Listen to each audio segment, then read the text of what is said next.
borci starih domaćeg odbora sa zaradom do 90 bodova. Osmoro kasača na Ađanskoj stazi.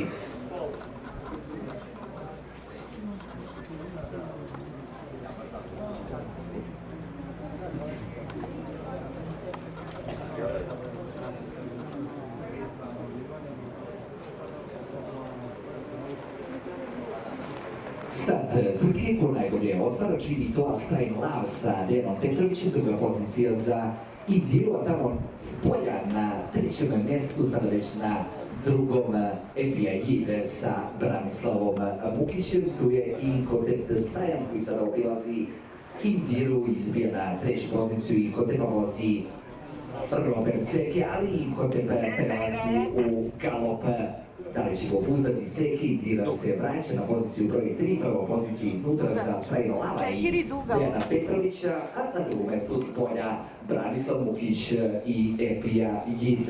Galop broj 4, Inkotep Sajan, dug galop isključenje. Galop broj 4, Inkotep Sajan, Robert Seke, dug galop isključenje na krug do kraja. Indira tempo nagradnja, a Strain Lava sa Dejanom Petrovićem, druga pozicija za Epiju Jid i Brana Mukića, treća pozicija za Indiru i Gabora Kiša, na četvrtom mjestu je Elvis PBN sa Borisom Kličanovićem, peta pozicija za Darcy SG i Sašu Grujića. Indira sada iznutra probija se na drugu poziciju, ali sada će ponovo probati Bran Mukić da izvuče Epiju, ne ide to za sada, čelo za Strain Lava, ali sve je bliža Indira i Gabor Kiš, treća pozicija za Epiju Jid, četvrta pozicija za Elvisa PBM. Vidjet ćemo da li ne i sa tugom, pošto pritiska Elvisa spolja Darcy SG sa Sašom Grujićem, a Strain Lava debitant sa Dejanom Petrovićem, odličan od samog starta na čelu, druga pozicija za još jednom debitantnu Indiru i Gabora Kiša, treće mjesto za 5 ponovljen galop.